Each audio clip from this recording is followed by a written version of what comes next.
Hello everyone, আশা করি সবাই ভালো আছেন। আজকে আমরা আলোচনা করব using statistics and course in IELTS writing. আমরা আইএলস রাইটিংয়ের ক্ষেত্রে স্টেট এবং কোর্সকে ইউজ করতে পারবো, পারলে কীভাবে পারবো, এই বিষয়টা নিয়ে আলোচনা করব। আমরা অনেক সময় দেখা যায় যে এসে রাইটিং বা যে কোনো রাইটিংয়ের ক্ষেত্রে আমরা অনেক সময় কোড ইউজ করে থাকি অথবা বিভিন্ন ডেটা ইউজ করে থাকি। সো এই ডেটাগুলি কি ইউজ করা যাবে কি না, এটার অল্টারনেটিভ কী, এই বিষয়টা নিয়ে জাস্ট আমরা একটা সিম্পল আলোচনা করব। Providing statistics. Presenting statistics is one way to exemplify your ideas. However, it is not necessarily the best way. While it is not wrong to use data, it is often better to use language instead.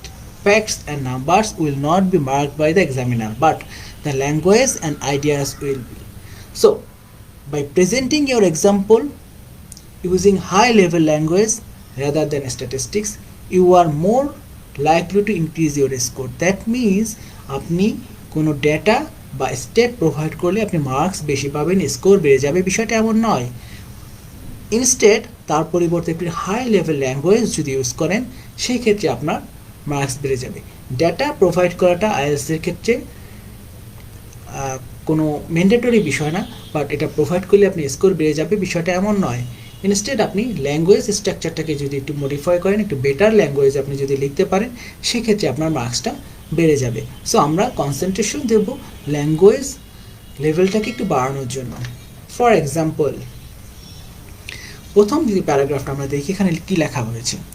Over the 20th century, the Earth's average surface temperature rose 0.3 degrees Celsius, owing to increased carbon dioxide and other human-made emission into the atmosphere.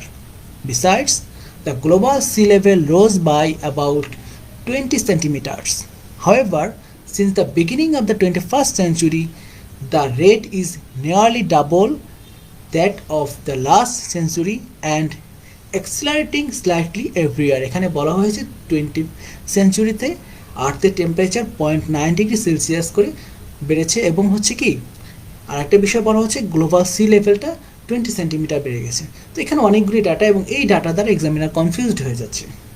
So এত complex structure না লিখে, এত পরিমাণে data provide না করে, যদি আমরা আরেকটু মডিফাই করে বিষয়টাই যদি আমরা লিখি, ডাটা ছাড়া বাট সেম যদি ইনফরমেশনটা প্রোভাইড করি, তাহলে কীভাবে লেখা যায়? দেখেন, প্রথম অংশটা আমরা একটু বাদ দিয়ে ওয়িং টু থেকে শুরু করলাম। Owing to the increase carbon dioxide and other human made emissions into the atmosphere, the earth's average surface temperature has increase markedly over the past century. Besides, the global sea level has risen dramatically and now keeps rising faster than ever before. তাহলে এখানে দেখেন আমাদের sentence স্ট্রাকচারটা একটু better হলো, language ডেভেলপমেন্টটা ভালো হলো, পাশাপাশি আমরা ডেটাগুলি এড়িয়ে গেলাম। সো অনেক বেশি পরিমাণে যদি আপনি ডেটা বা স্টেট প্রোভাইড করেন, এক্সামিনার কনফিউজ হয়ে যাবে। ইনস্টেড আমরা সিম্পল স্ট্রাকচারে কম ডেটা প্রোভাইড করে সেই ইনফরমেশনটাকে প্রোভাইড করলে সেটা আরও বেটার রেজাল্ট দিবে। সো আমরা সেকেন্ড ওয়ান যে প্যারাগ্রাফটা আছে কারেক্ট ফর্ম, সেভাবে লেখার ট্রাই করব। প্রোভাইডিং স্ট্যাটিস্টিক্স নিয়ে আরও কী বলা হয়েছে? In most academic cases providing the source of data is essential. However, this is not the case with an IELTS essay. For this reason, it is irrelevant to use the phrase such as according to the recent studies or a recent survey published in ... আমরা প্রায় যে কোনো এসে লেখার সময় লিখি যে according to the recent studies বা according to the recent survey আমরা এই ডাটা পেলাম। কিন্তু যেহেতু একাডেমিক আইএলটিএস একটা ফর্মাল রাইটিং, এখানে সোর্স অফ ডাটা দেওয়াতে এসেন্সিয়াল না, সেহেতু এই ধরনের according to the recent studies এই ধরনের সেন্টেন্স ওপেনার ইউজ করার কোনো প্রয়োজন নেই। Can I use quotes? আমি কি কোট ইউজ করতে পারবো বিভিন্ন লোকে?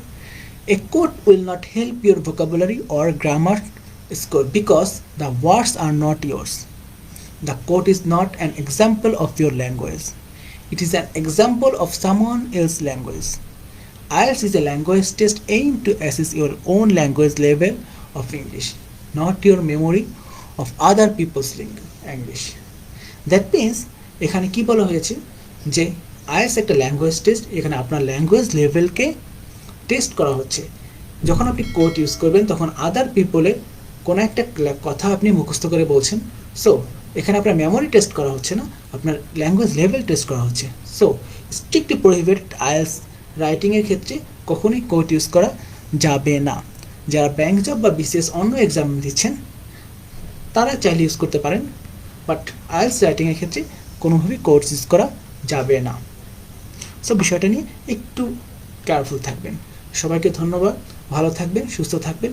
পরবর্তী ভিডিওতে আশা করি আবার দেখা হবে।